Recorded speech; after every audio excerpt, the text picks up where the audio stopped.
അല്ല, ഞാനും ലാലേട്ടും ചെയ്യുമ്പോൾ അതിനകത്തൊരു ഹ്യൂമറിന്റെ വലിയ എലിമെന്റ് പ്രതീക്ഷിക്കും. ഒരു സീരിയസ് ഫിലിം അല്ല, ഒരു തുടരുമല്ലായിരിക്കും പ്രതീക്ഷിക്കുന്നത്.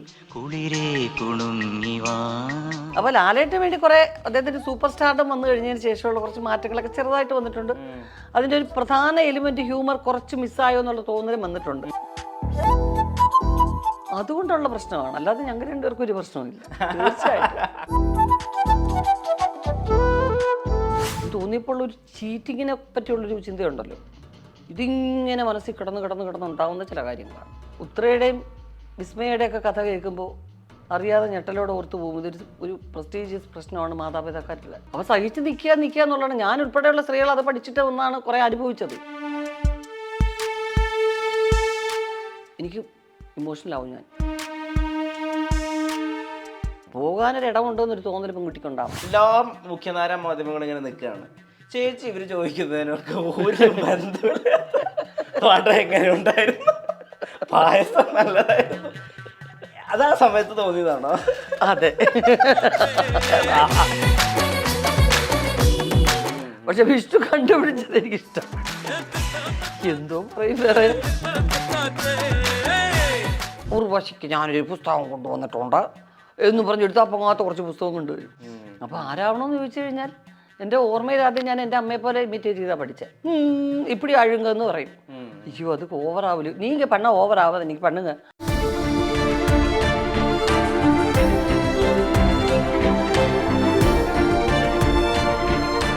Own your pride.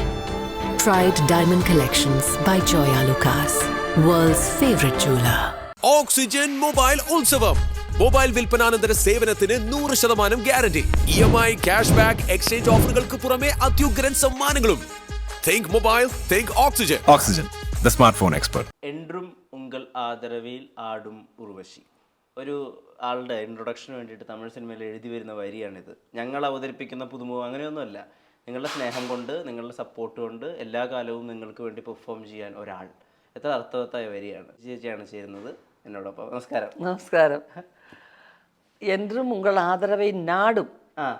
നാടും എന്ന് പറയുന്നത് കറക്റ്റാണ്. എന്നും നിങ്ങളുടെ നമ്മൾ ഉദ്ദേശിക്കുന്ന ആദരവല്ല അവർ ഉദ്ദേശിക്കുന്നത്.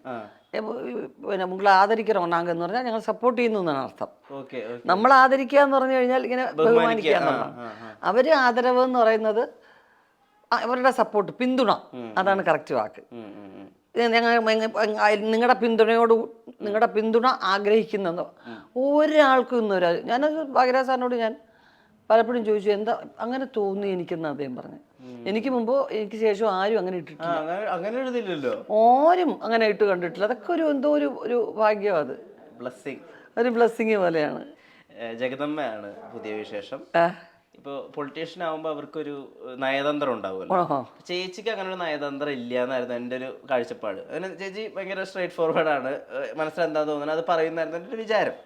അത് തെറ്റി എടുത്തൊരു സന്ദർഭത്തിൽ ഞാൻ എന്താന്ന് പറയാം. ജഗദമ്മയ്ക്ക് എത്രമാത്രം നയതന്ത്രം ഉണ്ട്? ഇഷ്ടംപോലെ ഉണ്ട്. കാരണം ഒറ്റയ്ക്ക് ജീവിച്ചു വരുന്ന ഒരു സ്ത്രീക്ക് എന്തെല്ലാം അടവുകൾ എടുക്കേണ്ടി വരും, അതൊക്കെ ഉണ്ട്. അത് കുറുക്കൻ്റെ കൗശലവും ഒക്കെ ഉണ്ട്. ഒരു ആ കൗശലമൊക്കെ വെച്ച് ഇവിടെ പിടിച്ചേക്കാന്ന് പറഞ്ഞ് എടുത്ത് ചാടുന്ന ഒരു കുഴിയാണ് പിന്നെ ജഗദമ്മയുടെ രാഷ്ട്രീയം. എന്നിട്ട് പിന്നെ അവിടെ കിടന്ന് ഈ തവള കിടന്ന് കൈയും കാലോട്ട് അടിക്കുന്നതാണ്. അതാണ് അതിൻ്റെ ഒരു. അപ്പം അതിൻ്റെതായിട്ടുള്ള എല്ലാ സംഭവങ്ങളും കാണും. വിദ്യാഭ്യാസം കുറവുള്ളൊരു സ്ത്രീ, അതാണ് 7ാം ക്ലാസ് സ്റ്റേറ്റ് ഫസ്റ്റ്. ആ സ്കൂളിൽ ഫസ്റ്റ് കിട്ടി എന്നുള്ളതേ ഉള്ളൂ. ഇവരതിനെ അച്ചടിച്ചിറക്കുന്നത് 7th standard B state first. അപ്പോൾ അത് തന്നെ വലിയൊരു ക്ലാസ്സാണ് ഇവർക്ക്.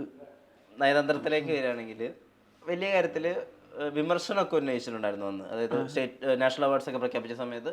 അപ്പോൾ ഇത് വാങ്ങിക്കാൻ വേണ്ടി പോവാണല്ലോ അങ്ങോട്ടേക്ക്. അപ്പോൾ എല്ലാ മീഡിയയും, മലയാളത്തിലുള്ള എല്ലാ മീഡിയയും ഉർവശിയുടെ വായന എന്തെങ്കിലും കിട്ടിയിട്ട് വേണം. അപ്പോൾ ഇവിടെ എല്ലാ മുഖ്യധാര മാധ്യമങ്ങളും ഇങ്ങനെ നിൽക്കുകയാണ്. ചേച്ചി ഇവർ ചോദിക്കുന്നതിനൊക്കെ ഒരു ബന്ധമില്ല. പാട്ട എങ്ങനെ ഉണ്ടായിരുന്നു, പായസം നല്ലതായിരുന്നു, അത് ആ സമയത്ത് തോന്നിയതാണോ? അതെ. കാരണം ഞാൻ ലൈവ് കാണാണ് യൂട്യൂബിലെ പാടിയിൽ നിങ്ങൾക്ക് ആള് തെറ്റിയത് ഇവർ മുട്ടി നിൽക്കാന്ന് എനിക്കറിയാം. പ്രസിഡന്റ് എന്ന് പറയുന്ന ഇന്ത്യയുടെ പ്രഥമ വനിതയുടെ കയ്യിൽ നിന്നാണ് കിട്ടിയിരിക്കുന്നത്. ആ കൈകൾക്കൊരു വാല്യൂ ഉണ്ട്, ആ പദവിക്കൊരു വലിയ വാല്യൂ ഉണ്ട്. നമ്മളത് ഒന്നും അല്ല വിമർശിച്ചത്, പക്ഷെ ഇത് വളച്ചൊടിച്ച് വേറെ ആക്കി. നമ്മൾ സർക്കാരിനോടല്ല ചോദിച്ചത്, ഇതിൻ്റെ വിവരമുള്ളൊരു ജൂറി ഉണ്ട്. yes, yes. നമ്മൾ അങ്ങോട്ടാണ് ചോദിച്ചത്. പക്ഷെ ഇവരത് സർക്കാരിനെതിരായിട്ടുള്ള ആക്കി എടുത്തു. അപ്പോൾ എനിക്ക് മനസ്സിലായി ഇതൊക്കെയാണ്. അപ്പോൾ ഞാൻ ആ ഡോലക്ക് എന്ന് പറഞ്ഞൊരു സാധനം ഉണ്ടായിരുന്നു, അങ്ങനെ കറക്റ്റ് വിഷ്ണു പറഞ്ഞു. എന്നിട്ട് എനിക്ക് തന്നെ അകത്ത് ചിരി വരുന്നുണ്ട്.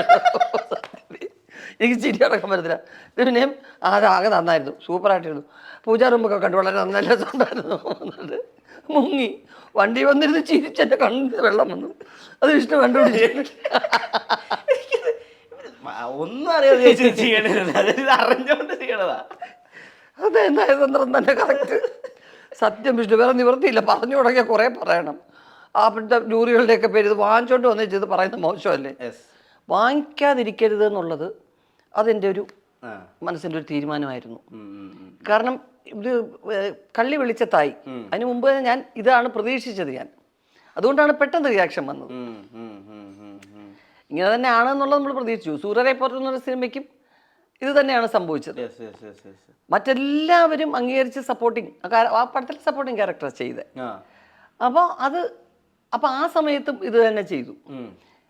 അതിന് പരിഗണിക്കപ്പെട്ടതേ ഇല്ല. ആ സിനിമ പരിഗണിക്കപ്പെടാതിരുന്നെങ്കിൽ നമ്മൾ ശ്രദ്ധിക്കത്തില്ലായിരുന്നു. ആ സിനിമയിൽ വേറെ 2 അവാർഡുണ്ട്. അപ്പം ഞാൻ പല സമയത്തും അത് ശ്രദ്ധിച്ചു. അതും കുറച്ച് വർഷങ്ങൾക്ക് മുമ്പ് നോർത്തിലെ കുറച്ച് ഡയറക്ടേഴ്സ് പറഞ്ഞൊരു അഭിപ്രായം, അത് സരോജാദേവി മേഡം പറഞ്ഞു എൻ്റെ അടുത്ത്. ഇവരുടെ കഴിവൊക്കെ കൊണ്ടുവന്ന് 3-ാം കിട കൊമേഴ്ഷ്യൽ പടങ്ങളിൽ കളയായിരുന്നു പറഞ്ഞു. അപ്പോൾ ഈ ഇവിടെ വിജയിച്ചെടുത്ത തലാമൂല്യമുള്ള നമ്മുടെ പല സിനിമകളിൽ നിന്ന് നമ്മളൊക്കെ വാഴ്ത്തിയ സിനിമകളൊക്കെ പറഞ്ഞപ്പോൾ ആ ഡയറക്ടേഴ്സിനെ എല്ലാവരും അടക്കം പരിഹസിച്ചതുപോലെ തോന്നി എൻ്റെ മനസ്സിൽ തന്നെ കിടക്കുകയാണ്. അതെല്ലാം കൊടുത്തൊരു നമ്മളങ്ങ് ഇമോഷണലി പ്രകടിപ്പിച്ചു, അത് ഓവർ. പക്ഷെ വിഷ്ണു കണ്ടുപിടിച്ചത് എനിക്ക് ഇഷ്ടപ്പെട്ടു. എന്തോ പറയും, വേറെ ഒന്നും പറയാം അങ്ങനെയൊന്നും എൻ്റെ അടുത്ത് ചോദിക്കല്ലേ, എനിക്കത് ഇഷ്ടമല്ല, എന്ത് പറയാൻ പറ്റുമോ? എല്ലാം നമ്മുടെ ആൾക്കാരല്ലേ. എന്നിട്ട് അതിനോ കമൻസ് അല്ല പറഞ്ഞു കഴിച്ചു എന്ന് പറഞ്ഞാലും അതിനും എന്തെങ്കിലും പറയും. ഉർവശി അരിശം മറച്ചു വെച്ചുകൊണ്ട് പറഞ്ഞു എന്നൊക്കെ പറഞ്ഞിട്ടുണ്ടെങ്കിൽ. ജഗദമ്മയ്ക്ക് വരികയാണെങ്കിൽ ഇപ്പം നമ്മൾ നോർമലി സംസാരിക്കുമ്പോൾ തന്നെ ശിവപ്രസാദ് എത്രയോ നന്നായിട്ട് ഈ മലയാളം സിനിമ ഡയലോഗുകൾ കലർത്തിയിട്ടാണ്. ഇപ്പം ഞാൻ വരുമ്പോൾ തന്നെ വീണ്ടും കെടുത്തൊക്കെ വന്നൊക്കെയാണ് 2ാമത്തെ തൊട്ടാണല്ലോ കാണുന്നത്. അപ്പം ഈ മലയാളം സിനിമകളിൽ ഈ തമാശ സിനിമകൾ കണ്ടിട്ടുള്ള ആ ഒരു അടുപ്പം ഉണ്ടല്ലോ, അത് ഇതിൻ്റെ എഴുത്തിലും സന്ദർഭങ്ങൾ ഉണ്ടാക്കുന്നതിലും ചേച്ചിയുടെ ക്യാരക്ടറൈസേഷനിലൊക്കെ, അതായത് നമ്മൾ കണ്ടിഷ്ടപ്പെട്ടിട്ടുള്ള ഒരു 90s 80s വൈബിലുള്ള തമാശകളുണ്ടല്ലോ, അത് ജഗദമ്മയിൽ കിട്ടുമോ? അത് അഡോപ്റ്റ് ചെയ്യാൻ നോക്കിയിട്ടില്ല. കാരണം ജഗദമ്മയുടെ ക്യാരക്ടർ തന്നെ ഒറ്റയ്ക്ക് കല്യാണമൊന്നും കഴിക്കാതെ അങ്ങനെ, കാരണം ഈ പറഞ്ഞതുപോലെ ചില നയതന്ത്രങ്ങൾ വെച്ച് ജീവിച്ചു പോകുന്നൊരു ക്യാരക്ടറാണ്. അപ്പോൾ ഒരു ഇന്നസെന്റ് ഹ്യൂമർ എന്ന് പറയുന്നതൊക്കെ വളരെ കുറച്ചേ ചെയ്യാൻ പറ്റുള്ളൂ. ഇവർക്ക് വിവരമില്ലാത്ത ചില ഏരിയകളിൽ മാത്രമേ നമുക്കത് പ്രകടിപ്പിക്കാൻ പറ്റൂ. അപ്പോൾ ഒരു ഷൂട്ടിങ്ങിന്റെ ഒരു അന്തരീക്ഷം വരുമ്പോൾ ഇവർക്ക് വിവരമില്ലാത്തതാ. അപ്പോൾ അതിനെക്കുറിച്ചുള്ള ഇവരുടെ കമന്റും ചില മേക്കപ്പും അതൊക്കെ ഓക്കെയാണ്. പൊതുവേ നമുക്ക് പറയാൻ പറ്റത്തില്ല. ഇവർ തൊഴിലുറപ്പിന്റെ കൂട്ടത്തിൽ പോയിട്ട് പലിശക്ക് കൊടുക്കും, ചിട്ടിപിടുത്തം ഒക്കെ ഉള്ള സെറ്റപ്പാണ്. ഇപ്പോൾ ഇൻസ്റ്റ എടുത്ത് നോക്കുമ്പോഴും കുറച്ച് ആഴ്ചകൾക്ക് മുമ്പുള്ള ഒരു ട്രെൻഡായിരുന്നു ഈ പട്ടിക്കുട്ടിയെ പൂച്ചക്കുട്ടിയൊക്കെ എടുത്തിട്ട് എൻ്റെ കയ്യിൽ കിട്ടിയ ദിവസം അവളുടെ പിറന്നാളായി, ഞാൻ അച്ചു എന്ന് വിളിച്ചു, ഞാൻ അവളുടെ അമ്മയെന്ന് പറഞ്ഞിട്ട് അച്ചുവിൻ്റെ അമ്മ റീല് ഭയങ്കരമായിട്ട് ഓടുകയാണ്. ഇപ്പോൾ നമ്മളെപ്പോഴും സംസാരിക്കാറുണ്ടല്ലോ ചേച്ചിടുമാരാന്നുള്ളത്. ചേച്ചി എല്ലാ കാലത്തും ഇത് എങ്ങനെയെങ്കിലും ആളുകളുടെ മനസ്സിൽ നിൽക്കുന്നുണ്ട്. ഇപ്പോൾ 45 വർഷത്തിലായിട്ടും ടൈറ്റിൽ റോളിലാണ് ചെയ്യുന്നത്. ഇപ്പോൾ ചേച്ചിയുടെ തന്നെ കണ്ടംപററി ആയിട്ടുള്ള ഇപ്പോൾ രേവതി ചേച്ചിയോട് ഞാൻ സംസാരിക്കായിരുന്നു. അസ്സി എന്ന് പറഞ്ഞൊരു ഹിന്ദി പടം പ്രൊമോട്ട് ചെയ്യാൻ വന്നപ്പോൾ രേവതി ചേച്ചിയുടെ അടുത്ത് പറഞ്ഞാണ്, ഒന്നും കിട്ടുന്നില്ല, എനിക്ക് വേണ്ടി ആരും ഒന്നും എഴുതുന്നില്ല, അതുകൊണ്ടാണ് ഞാൻ ഡയറക്ഷനിലേക്ക് പോകുന്നത്, ഭയങ്കര റിപ്പിറ്റേറ്റീവ് ആയിട്ട് തോന്നുന്നു. അപ്പം എനിക്ക് ചോദിക്കാനുള്ളത്, ചേച്ചി എങ്ങനെ ഇതിലേക്ക് മാറുന്നു, അല്ലെ ചേച്ചി എങ്ങനെ എല്ലാ കാലത്തും വാലിഡ് ആവാനിരിക്കുന്നത്? അത് നമ്മൾ ഒരു നല്ല സമയം ഹീറോയിനായിട്ട് പടം ചെയ്യുന്ന സമയത്ത് നല്ല മുഖമുള്ള ക്യാരക്ടർ ചെയ്യണമെന്ന് വാശി പിടിക്കുന്നവരെ, വാശി പിടിക്കാന്ന് പറഞ്ഞാൽ അതൊരു ട്രെൻഡായിരുന്നു. അങ്ങനെ ആയിരുന്നു പൊതുവേ ഉള്ള ഒരു രീതി. എനിക്കങ്ങനെ ഉണ്ടായിരുന്നില്ല. വലിയ റോളാണോ, ഞാൻ സെൻട്രൽ നായികയാണോ, ഞാൻ വില്ലിയാണോ, ഞാൻ ഇതിലെന്താണ്, എനിക്കാണോ പ്രാധാന്യം, ഇതൊന്നും ഞാൻ ഒരിക്കലും നോക്കിയിട്ടില്ല. എൻ്റെ വീട് അങ്ങനെ ഒരു സാഹചര്യത്തിലുള്ളതല്ല. ഞങ്ങൾക്കിത് പ്രൊഫഷനാണ്. അപ്പോൾ കിട്ടുന്ന വേഷം നന്നാക്കുക എന്നുള്ള ഒരൊറ്റ നയം മാത്രമേ ഉണ്ടായിരുന്നുള്ളൂ. അപ്പോൾ അങ്ങനെയുള്ളവർക്ക് ഇമേജിനകത്ത് കുടുങ്ങി പോവില്ല. കോമഡി ചെയ്യുന്നത് നാണക്കേടാണെന്ന് കരുതുന്ന ഒരു കാലഘട്ടത്തിൽ നിന്നാണ് ഞാൻ കോമഡി എൻ്റെ ക്യാരക്ടർ ഉൾപ്പെടുത്തി വന്നത്. അതിനെ ഒരു ഡയറക്ടേഴ്സും റെസ്ട്രിക്റ്റ് ചെയ്തില്ല. ഒരു നായകൻ്റെ നായിക ഒരിക്കലും കോമഡി പറയുന്ന ആളാവരുത് എന്നുള്ളത് നായകനും നിർബന്ധമല്ലേ. എൻ്റെ ഭാര്യ, എൻ്റെ കാമുകി ഒരിക്കലും ഒരു സദസ്സിനെ ചിരിപ്പിക്കുന്ന ഒരാളാവുന്നത് ഒരു പുരുഷനും ഇഷ്ടമല്ല. അതൊരു കാലഘട്ടമായിരുന്നു. പക്ഷെ ഇപ്പം എല്ലാവരും പറയുന്നുണ്ട്, ഋഷി കോമഡി പടം വരുമ്പം കോമ്പിനേഷൻ ചെയ്യണമെന്ന് വലിയ ആഗ്രഹമുണ്ട്. അമ്പിയ ചേച്ചിയെ പോലെ സീനിയർ ആയിട്ടുള്ള ആൾക്കാരാട്ടോ ഈ പറയുന്നത്. അതെ അതെ അതെ. അപ്പം ഞാൻ അന്തം വിടും. ചേച്ചി പറയുന്ന ഇതാണ്, ഒരു ക്യാരക്ടർ കിട്ടുന്നില്ല, ഒരു നല്ലോണം ഹ്യൂമർ പെർഫോം ചെയ്യുന്ന ഒരു ക്യാരക്ടർ കിട്ടിയെങ്കിൽ ചെയ്തേനെ എന്ന് പറയുന്നുണ്ട്. എന്താണോ അവരെ വിളിക്കാത്ത, എന്താ നമ്മളെങ്ങനെ ചോദിക്കുന്നത്? ചേച്ചി ഇപ്പോൾ ഒരു പടം കഴിഞ്ഞാൽ കഴിഞ്ഞു, അപ്പോൾ അതിൻ്റെ പ്രിവ്യൂവിന് പോവുക, അതിൻ്റെ ആഫ്റ്റർ പാർട്ടിക്ക് പോവുക, അതിൻ്റെ ബാക്കിയുള്ള വലിയ പ്രൊമോഷൻ അവിടെ ഒന്നും നമുക്ക് പക്ഷേ കാണാൻ പറ്റില്ല. അവാർഡ് മേടിക്കാൻ തന്നെ ആളുകൾ കാല് പിടിച്ചാണ് ചേച്ചി പോയി വാങ്ങിക്കുന്നത്. പക്ഷേ ഇവർ വിളിക്കുന്നുണ്ട്. അപ്പോൾ ഈ സ്കിൽ സെറ്റ് അല്ലെങ്കിൽ ആളുകളായിട്ടുള്ള ബന്ധം ഇതെങ്ങനെ ഇപ്പം നിലനിർത്തും? അറിയത്തില്ല വിഷ്ണു, നിങ്ങളൊക്കെ എന്നെ അന്വേഷിച്ചോ സ്നേഹമായിട്ട് വരുന്നോണ്ടാണ്. ഇല്ലെങ്കിൽ ഞാൻ അതിനകത്ത് എല്ലാവരും ചീത്ത പറയും. എന്നോട് RJ ബാലാജി പലപ്പോഴും പറയും, നിങ്ങൾ ഇങ്ങനെയും അവാർഡ് പിന്നെ സ്റ്റേജ് എന്നൊക്കെ പറയുമ്പോൾ എന്തിനോ ഇങ്ങനെ സ്കിപ്പ് ചെയ്യുന്നത്, നിങ്ങളിപ്പം ലൈം ലൈറ്റിൽ നിൽക്കുന്ന ഒരാളല്ലേ, നിങ്ങളെല്ലാവരും ഇഷ്ടപ്പെട്ട് വിളിക്കുമ്പോൾ എന്തിനാണെന്ന് ചോദിക്കും. പക്ഷെ എനിക്കെന്തോ പണ്ട് മുതലേ ആ ശീലമില്ല വിഷ്ണു. ഞാൻ ഇതൊക്കെ കഴിഞ്ഞു കഴിഞ്ഞാൽ എൻ്റെ ഒരു സമാധാനത്തിലേക്ക് പോകണമെന്ന് ആഗ്രഹിക്കുന്ന ഒരാളാണ്. കംഫർട്ട് സോണിൻ്റെ ആളാ. അതാണ് എനിക്കിഷ്ടമുള്ള കുറച്ച് പേരുമായിട്ട് വർത്തമാനമൊക്കെ പറഞ്ഞിരിക്കാൻ ഇഷ്ടമാണ്. ഈ ബഹളങ്ങളിൽ കുറേ നേരം നിൽക്കുമ്പം എനിക്ക് ഭയങ്കര അസ്വസ്ഥതയാണ് എനിക്ക്. അത് ഞാൻ ആഗ്രഹിച്ചങ്ങനെ ഒരു ബഹളം, ഒരു പാഷൻ അങ്ങനെ വന്നതല്ലല്ലോ. ഇതെൻ്റെ പ്രൊഫഷനായിട്ട് എൻ്റെ ജീവിതമായിട്ട് തിരഞ്ഞെടുത്തു എന്നുള്ളതേ ഉള്ളൂ. അത് കഴിഞ്ഞാൽ എനിക്ക് എൻ്റെ ഒരു പ്രൈവസിയിലേക്ക് പോകണം. ഞാൻ ഈ അടുത്താണ് മനസ്സിലാക്കിയത്, മാം ഇപ്പോഴും വായിക്കുന്നുണ്ട്. ഓ അതെ അതെ. ഞാൻ ഒരു തമിഴ് പുസ്തകത്തെ പറ്റിയൊക്കെ പറയുന്നത് കേട്ടു. കൃഷി ചെയ്യുന്ന കപ്പിൾ. അതെ അതെ അതെ അതെ. ഓ അതെ അതെ. എനിക്ക് ഭയങ്കരമായിട്ട് സ്ട്രൈക്ക് ചെയ്തു ആ കഥ. ഒരു പുതിയ ചെറുപ്പക്കാരെ എഴുതിയതാ. ഞാൻ അയാളിങ്ങനെ തപ്പി കിടക്കാം ഒരു നല്ല വാക്ക് പറയാനായിട്ട്. കോരയെന്നാണ് ആ കഥയുടെ പേര്. അപ്പൊ ഇത് വായിക്കുന്നത് ഇതൊരു സിനിമ പ്രൊജക്ട് ആക്കാനാണോ അതോ സ്വന്തം ഒരു സന്തോഷത്തിനാണോ പദസമ്പത്തിനാണോ? എന്റെ വളരെ സ്വകാര്യമായ ഒരു സുഖമാണ്, ഒരാനന്ദം, അത്രേ ഉള്ളൂ. അതിനെക്കുറിച്ച് കൂടുതൽ വിശദമായിട്ട് ചിലതിന്റെ ടൈറ്റിലൊന്നും ഓർമ്മ ഉണ്ടാവില്ല. അതൊന്നും ഓർമ്മ ഉണ്ടാവില്ല. എഴുത്തുകാരന്റെ പേര് ഓർമ്മ ഉണ്ടാവില്ല. എവിടെയെങ്കിലും ആ കഥ പറയുമ്പോൾ യൂ ഞാൻ വായിച്ചാണല്ലോ എന്ന് പറയും. അല്ലാതെ ഇത് ഓർത്ത് വെച്ച് ഇന്ന കഥകൾ വെച്ചു എന്നൊന്നും അറിയില്ല. ഇപ്പോൾ ഒരാളെനിക്ക് ഒരു പുസ്തകം സമ്മാനമായിട്ട് തന്നതാണ് ആത്രേയകം, R രാജശ്രീ. എനിക്ക് ഇഷ്ടമാണ്. ഞാൻ കല്യാണിയിൽ നിന്ന് ദാക്ഷാടിയിൽ നിന്ന് ആ ഇത് വായിച്ചു. ആ സ്ലാങ് ഇഷ്ടപ്പെട്ടു. മലപ്പുറം സ്ലാങ്ങിന്റെ ഒരു മനോഹരമായ ഒരു കഥ എന്നുള്ള ആ പ്രയോഗം ഇഷ്ടപ്പെട്ടു. അപ്പോൾ ആ സ്ലാങ്ങിൽ ഞാൻ ഉറക്കെ വായിച്ച് പഠിച്ചു. ഞാൻ ഖസാക്ക് വായിച്ചത് അതിന് വേണ്ടിയാണ്. ചെതലിയുടെ ഭാഷ, അത് തക്കന് ദണ്ണം വന്ന് എന്നൊക്കെ പറഞ്ഞ് ആ ഒരു പോർഷനൊക്കെ എൻ്റെ മനസ്സിൽ ഇങ്ങനെ ഇപ്പോഴും ഉണ്ട്. അപ്പോൾ അങ്ങനെ എനിക്ക് ഇഷ്ടമാണ്, എനിക്ക് വായിക്കാൻ ഇഷ്ടമാണ്. അങ്ങനെ ഞാൻ വായിക്കുന്നതാണ്. എനിക്ക് ഇപ്പോഴും അത് ആ പുസ്തകം തീർത്തിട്ടില്ല ഞാൻ. കാരണം എനിക്ക് തീർക്കാൻ തോന്നുന്നില്ല. കാരണം പാഞ്ചാലി എന്നുള്ള പ്രയോഗം ഇല്ലാതെ കൃഷ്ണ എന്നുള്ള വാക്ക് മാത്രം ഉപയോഗിച്ചിട്ട് മഹാഭാരതത്തിൽ മറ്റാർക്കും അറിയാതെ ഒരു ഏരിയ കവർ ചെയ്തിരിക്കുകയാണ്. ഉഗ്രൻ റൈറ്റർ ആട്ടോ ശ്രീ. എനിക്ക് അവരെ കാണണമെന്ന് വലിയ ആഗ്രഹം. അതുപോലെ അവർ ട്രാൻസ്വുമണിനും ട്രാൻസ്ജെൻഡറിനും ഉപയോഗിച്ചിട്ടുള്ള വാക്കും എത്ര ഗംഭീരം.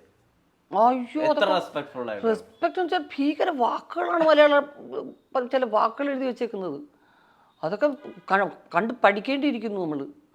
ഇതെല്ലാം ഉലൂബിയുടെ ഒക്കെ ആ ഒരു ഡീറ്റെയിൽഡ് ആയിട്ടുള്ള കാര്യങ്ങളാണ് പോയേക്കുന്നത്. അതൊന്നും ഇവിടെയും അത്രയധികം നല്ല രീതിയിൽ പ്രതിപാദിച്ച് ഞാൻ കണ്ടിട്ടില്ല, എങ്ങും വായിച്ചിട്ടില്ല ഞാൻ. പിന്നെ സുഭാഷ് ചന്ദ്രന്റെ സമുദ്രശില അത് വായിച്ചില്ല. അത് വായിക്കണം. ഇപ്പം എൻ്റെ 92 പേര് പറഞ്ഞു. പിന്നെ അലിയാർ സാറാണ് എൻ്റെ പുസ്തകത്തിൻ്റെ ഒരു കലവറ എന്ന് പറയുന്നത്. എടുത്തോണ്ട് തരും അലിയാർ സാർ. അപ്പോഴും ഇപ്പോഴും വയസ്സാവാത്ത ഒരു മാർക്കണ്ടേയനാണ്. ഒരിക്കലും വയസ്സാവാതെ ഇരിക്കട്ടെ എന്ന് വിചാരിക്കും. കാരണം എവിടെ കണ്ടാലും ഒരു പുസ്തകം കൊണ്ടുവന്ന് തരും. പിന്നെ കൃഷ്ണൻകുട്ടി നായർ അറിയത്തില്ലേ, ആ അങ്കിള് ലൈബ്രറിയനായിരുന്നു. അപ്പോൾ ഉർവശിക്ക് ഞാനൊരു പുസ്തകം കൊണ്ടുവന്നിട്ടുണ്ട് എന്ന് പറഞ്ഞ് എടുത്താൽ പൊങ്ങാത്ത കുറച്ച് പുസ്തകം കൊണ്ടുവരും. എൻ്റെ അച്ഛനായിട്ട് കുറേ പടത്തിൽ അഭിനയിച്ചിട്ടുണ്ട്. അപ്പോൾ എനിക്ക് അതൊക്കെ എൻ്റെ ഇഷ്ടങ്ങളാണ്. ഈ ജഗദമ്മയുടെ പോസ്റ്റേഴ്സ് ഒക്കെ കാണുമ്പോഴേ ഒരു കുട്ടിയുണ്ട് അതിനകത്ത്. ഈ എപ്പോഴും ഞാൻ കേട്ടിട്ടുണ്ട് ഒരു കുട്ടി എൻ്റെ ഉള്ളിലുണ്ട്, അതിനെ കെടാതെ സൂക്ഷിക്കാൻ വേണ്ടി ഞാൻ ശ്രമിക്കുന്നുണ്ട്. ഇതിനൊരു നല്ലൊരു മാർക്കറ്റിംഗ് വശമുണ്ട്. ഈ കുട്ടിത്തം ഉള്ളിലുള്ള ആളുകളെ ഭയങ്കര ഇഷ്ടമാണ്. അതായത് എല്ലാ കാലവും നിലനിൽക്കും. ഇപ്പം മിസ്റ്റർ ബീൻ, ഈ കുട്ടിത്തം ഉള്ളിലുണ്ടല്ലോ. അപ്പൊ ചേച്ചിക്ക് ഇത് മനഃപൂർവ്വം ചെയ്യാം. അതായത് കുട്ടികളെ ഒബ്സർവ് ചെയ്തിട്ട് എല്ലാ കാലവും ചേച്ചിയുടെ ഉള്ളിൽ ഒരു കുട്ടിയുണ്ട്. കുട്ടികൾ എൻ്റെ വീക്ക്നെസ് ആണ്. ഞാനൊരു കൂട്ടുകുടുംബത്തിലാണ് വളർന്നത്. 2 അമ്മമാരായിരുന്നു ചെന്നൈയിൽ ഞങ്ങളുടെ വീട്ടിൽ കൂട്ടുകുടുംബമായിട്ട്. അച്ഛൻ്റെ അമ്മയും അമ്മയുടെ അമ്മയും. അവരുടെ ശിക്ഷണമാണ്. മക്കളെ നിന്ന് മാത്രമേ വിളിച്ച് കേട്ടിട്ടുള്ളൂ. എടീന്ന് നീയെന്നും ആരും വിളിച്ചിട്ടില്ല വീട്ടിൽ. അങ്ങനെയാണ് വളർന്നത്. സിനിമ വന്നപ്പോഴോ വാത്സല്യം എനിക്ക് കിട്ടി, എനിക്ക് മലയാളത്തിൽ നിന്ന്. അപ്പോൾ തമിഴിലൊക്കെ ആദ്യം പോകുമ്പോൾ അമ്മ എന്ന് വിളിക്കുമ്പോൾ എനിക്ക് വലിയ അവിടെ എനിക്കൊരു ഭയങ്കര ഇഷ്ടപ്പെട്ടു. എനിക്ക് ആ ഒരു കാര്യത്തിൽ. മറ്റു കാര്യത്തിൽ എനിക്ക് സിനിമ ഒന്നും ഇഷ്ടമില്ലെങ്കിലും വാങ്കമ്മ എന്ന് വിളിക്കുമ്പോൾ നമ്മളെ ഒരു വലിയൊരാളുടെ ശരി ഓക്കെ ജ്യൂസ് എടുത്തിട്ട് വാങ്ങുമോ എന്നൊക്കെ പറഞ്ഞു കഴിയുമ്പോൾ ഞാനൊരു വലിയ ആളായി. അപ്പോൾ ഇപ്പോഴും എൻ്റെ മോള് ജനിച്ചപ്പം അവരുടെ ലാംഗ്വേജ് ഞാൻ സംസാരിച്ചുകൊണ്ടിരിക്കും. എൻ്റെ മോൻ ജനിക്കുമ്പോൾ ഇപ്പോഴും എൻ്റെ മോൻ്റെ അടുത്ത് പറയുമ്പോൾ അമ്മ എന്തോന്നമ്മ കുഞ്ഞ് വാവേ പോലെയല്ല, ഞാൻ ഇപ്പോൾ വലിയ ആളായി എന്ന് പറയുക. അപ്പോൾ ഞാൻ പറയും ഞാൻ കുഞ്ഞു വാവേ അങ്ങനെ പറയും. മണ്ടയമ്മ. കാരണം അവൻ ഈ യൂട്യൂബൊക്കെ എടുത്ത് പഠിപ്പിക്കും. ആകെ കുക്കിംഗ് പ്രോഗ്രാം കാണാൻ വേണ്ടി അമ്മ എന്ത് വല്ലതും വെച്ചിരുന്നുണ്ടോയെന്ന് ചോദിക്കും മോളും മോനും.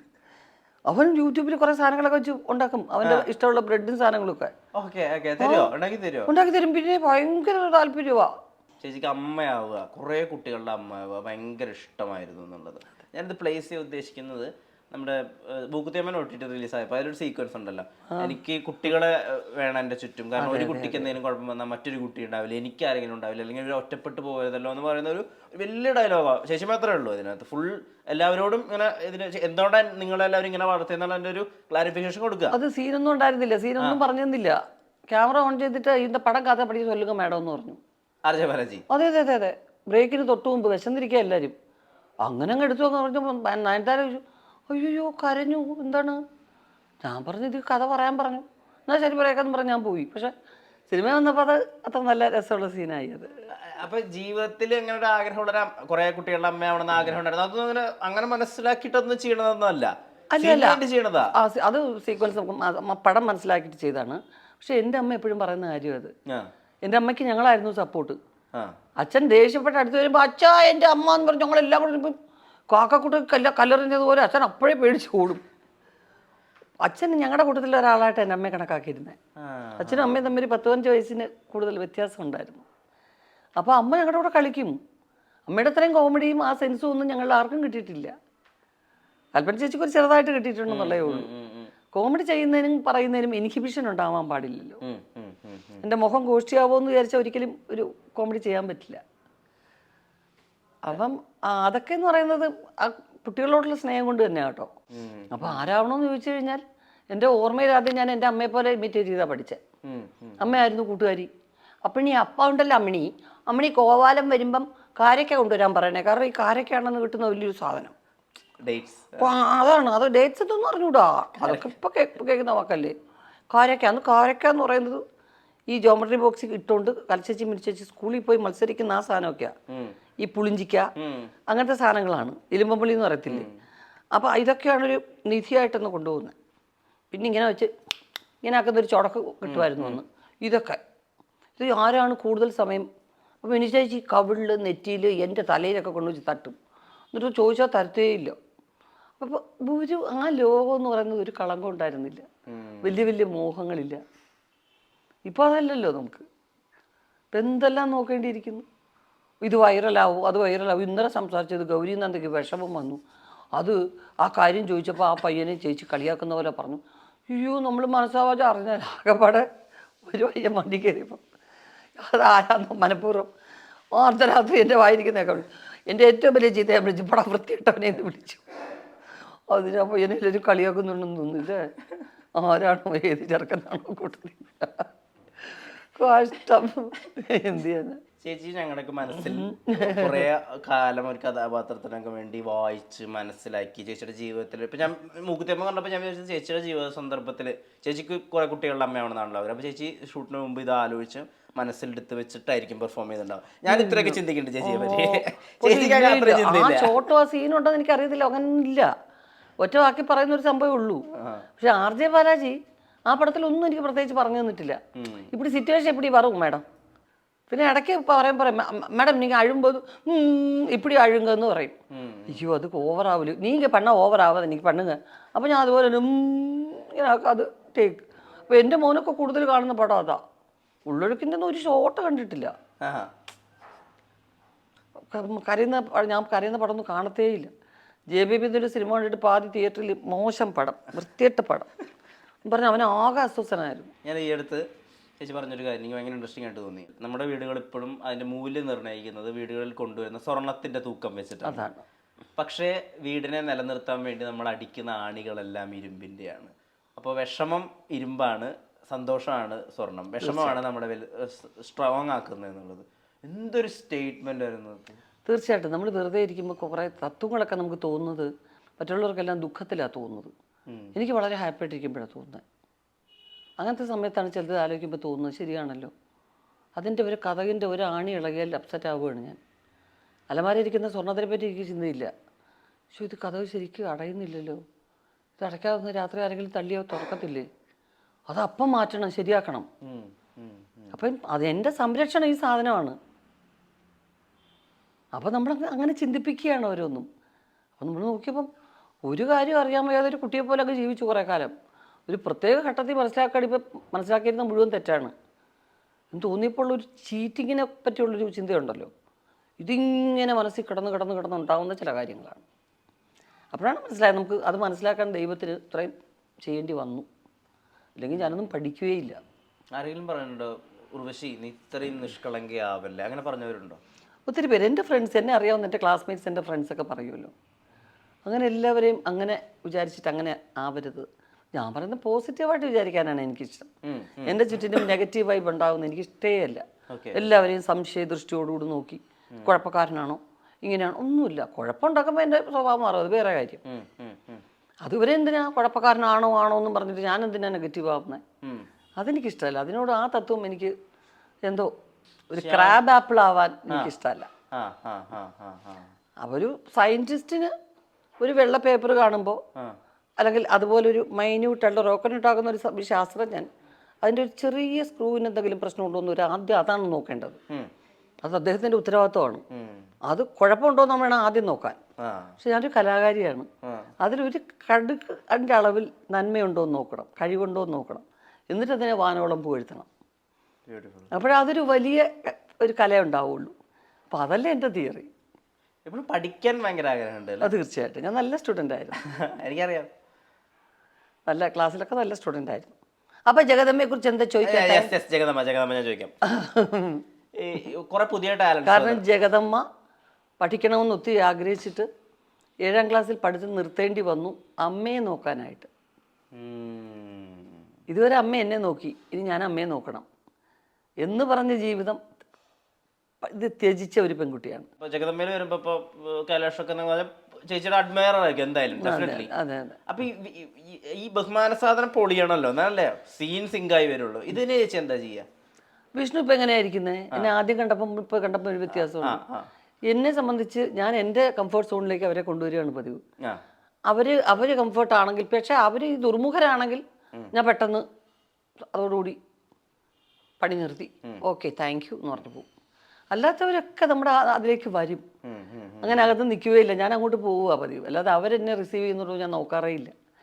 എന്നെ കണ്ടവർ എണീക്കുന്നുണ്ടോ എന്നെ കണ്ടു. പക്ഷേ ഒരു കാര്യം ശീലിച്ച ഒരു കാര്യമുണ്ട്, ഹായ് പറയാൻ എനിക്ക് പഠിച്ചിട്ടില്ല. കൊച്ചു പിള്ളേരായാലും ഒരു നമസ്കാരം ആദ്യവും പറയും.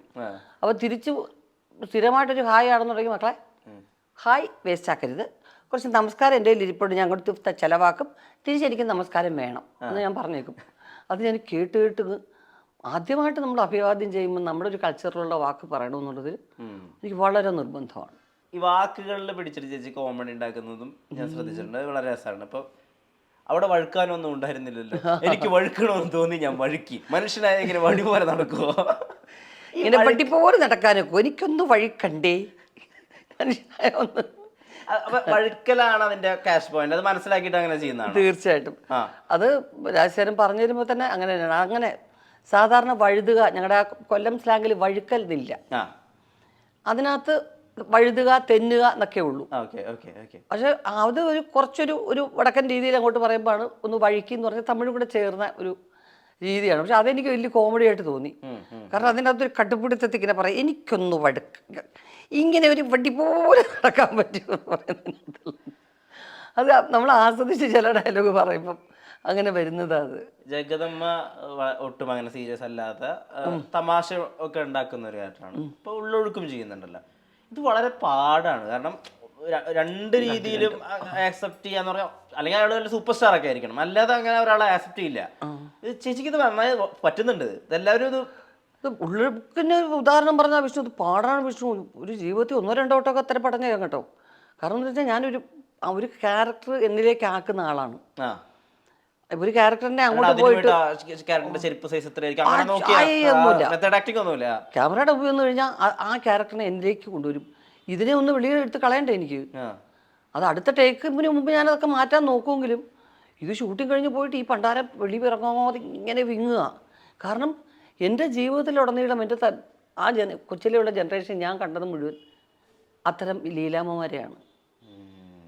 ഒരു പ്രസ് മീറ്റ് ഓർമ്മയുണ്ടായിരിക്കും വിഷ്ണു. ആ പെൺകുട്ടി ചോദിച്ച ചോദ്യത്തിന് മുഴുവൻ ഞാൻ ബന്ധമില്ലാത്ത ഉത്തരം പറഞ്ഞുകൊണ്ടിരിക്കുക. കാരണം എനിക്ക് ഇമോഷണലാവും ഞാൻ. എൻ്റെ അമ്മ ഉൾപ്പെടെയുള്ള സ്ത്രീകൾ ഇങ്ങനൊരു ഇമോഷൻ പുറത്തു കാണിക്കാൻ നിവൃത്തിയില്ലാത്ത കുറേ സ്ത്രീകളെ ഞാൻ കണ്ടിട്ടുണ്ട് എൻ്റെ കുടുംബത്തിൽ തന്നെ. അയ്യോ അത് ഭീകരമാണത്. 45 ദിവസം ഞാനത് നന്നിരിക്കും. ഒട്ടും ഒരു രക്ഷയില്ല. അപ്പുറത്തിനെ കുറിച്ച് എപ്പോൾ പറഞ്ഞാലും കുഴപ്പമാണ്. ലൈഫിൽ അങ്ങനത്തെ ചില പടങ്ങളുണ്ട്, ഒന്ന് കുടുങ്ങും. ഈ കുറേ പാരാദൂരം പറഞ്ഞ് കരയുന്ന ഒരു കുഴപ്പമില്ല, അതങ്ങ് പോവും, ഇപ്പം ഇത് ഒഴിഞ്ഞു പോവും. ഇതിങ്ങനെ കെട്ടി നിർത്തുക എന്ന് പറഞ്ഞൊരു സംഭവം ഉണ്ടല്ലോ, അതൊരു വല്ലാത്തൊരു അവസ്ഥയാണ്. അത് ആ ജനറേഷനിലെ സ്ത്രീകളിൽ ഒട്ടുമിക്ക പേരും അതാണ്. ഇല്ല, ഒരിക്കലും ഇല്ല. ഞാൻ അങ്ങനത്തെ ഒരാളേ അല്ലായിരുന്നു. എനിക്ക് ആരോടും കമ്മ്യൂണിക്കേറ്റ് ചെയ്യുന്ന ഇഷ്ടമല്ല എൻ്റെ പേഴ്സണൽ കാര്യങ്ങൾ. അത് കഴിഞ്ഞ് കുറേ കാലം വരെയും ഈ അടുത്ത കാലം എനിക്ക് അങ്ങനെ കമ്മ്യൂണിക്കേറ്റ് ചെയ്യാൻ താല്പര്യമേ ഇല്ല. എൻ്റെ പേഴ്സണൽ കാര്യങ്ങൾ എന്തിനാ ഇവർ സംസാരിക്കുന്നതെന്നുള്ളതാണ് എനിക്ക് എപ്പോഴും ഹാപ്പി ഫേസ് ആയിട്ടുള്ള മാത്രം മതി എന്നുള്ളൊരു നിലപാടാണ് എനിക്ക്. അതുകൊണ്ടാണ് കുഴപ്പം, അല്ലെങ്കിൽ കുഴപ്പമില്ല. കാണുന്നവരോട് ഇങ്ങനെയൊക്കെ പറ്റി കേട്ടോ എന്നൊക്കെ പറയുന്നവർക്ക് വളരെ പെട്ടെന്ന് റിലാക്സ് ചെയ്യാൻ പറ്റും. ശ്യാം പുഷ്കരൻ പറയായിരുന്നു, ശ്യാം പുഷ്കരന് വലിയ ആഗ്രഹമുണ്ട് മിഥുനത്തിൻ്റെ ചേച്ചിയുടെ വേർഷൻ വേണമെന്ന്. അതായത് മിഥുനത്തിൻ്റെ ഒരു ഫീമെയിൽ വേർഷൻ വേണം. കാരണം ഒരിക്കലും ഒരു ഭർത്താവ് നല്ല രീതിയിലല്ല ട്രീറ്റ് ചെയ്തിരിക്കുന്നവരെന്നാ പറയുന്നത്. ഇപ്പോൾ അതിൻ്റെ വിമർശനം ഒരുപാട് വരുന്നുണ്ട്.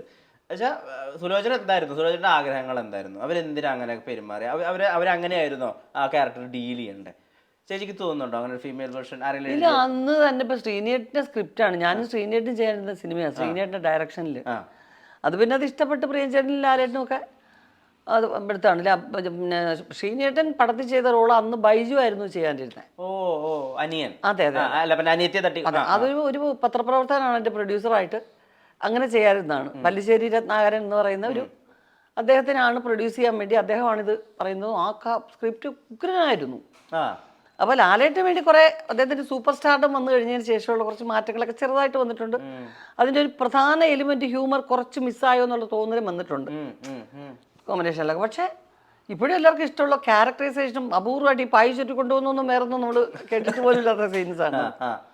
പക്ഷെ അപ്പോഴും നമ്മൾ പറയുന്നത് വെച്ച് കഴിഞ്ഞാൽ സുലോചനയും ഇവരും തമ്മിൽ ഇത്രയും വർഷം പ്രണയിച്ചു എന്നുള്ളതല്ലാതെ അദ്ദേഹം പറയുന്ന ക്ലൈമാക്സിനോട് അടുപ്പിച്ച് പറയുന്നത് ഞാനൊരു ഭർത്താവ് മാത്രമല്ല, ഒരു മകനാണ്, ഒരു സഹോദരനാണ്, അല്ലെങ്കിൽ എല്ലാം ഉണ്ട്. ഇതെല്ലാം ഉണ്ട്, എൻ്റെ അകത്ത് കുറേ പ്രശ്നങ്ങളുണ്ടെന്ന് മനസ്സിലാക്കാതെ നീ പെരുമാറുന്നു. മനസ്സിലാക്കാൻ ഒരിക്കലും കമ്മ്യൂണിക്കേറ്റ് ചെയ്തായിട്ട് കാണിക്കുന്നില്ല.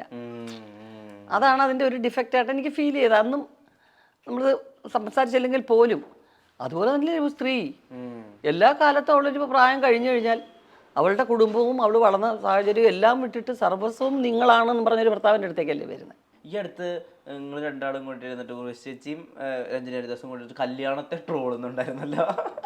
അയ്യോ, ഇപ്പൊ പക്ഷെ അങ്ങനെ ട്രെൻഡ് ഉണ്ട്.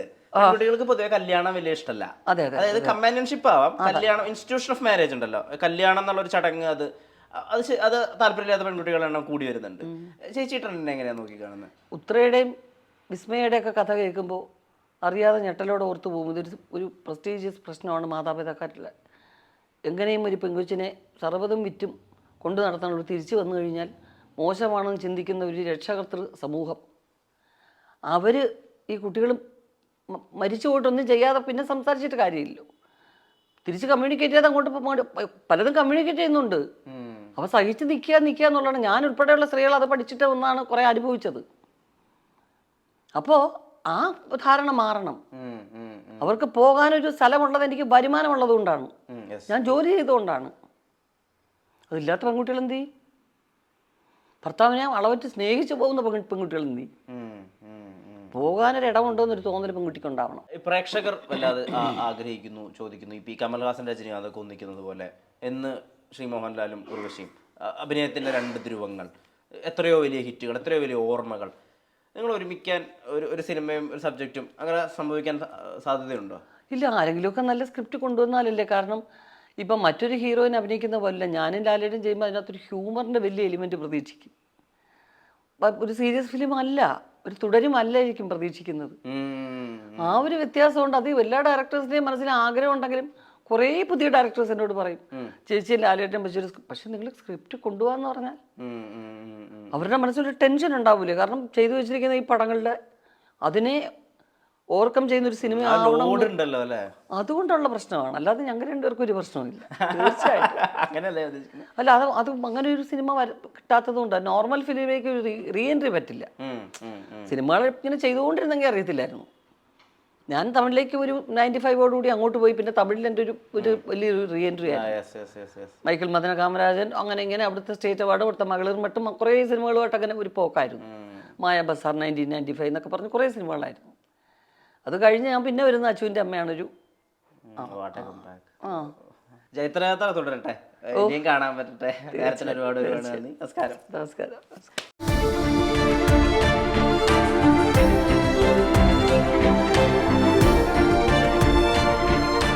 Own your pride. Pride Diamond Collections by Joya Lucas, world's favorite jeweler. Oxygen mobile ഉത്സവം. മൊബൈൽ വിൽപ്പനാനന്തര സേവനത്തിന് 100% guarantee. EMI, cash back, exchange ഓഫറുകൾക്ക് പുറമെ അത്യുഗ്രൻ സമ്മാനങ്ങളും. Think mobile, think oxygen. Oxygen, the smartphone expert.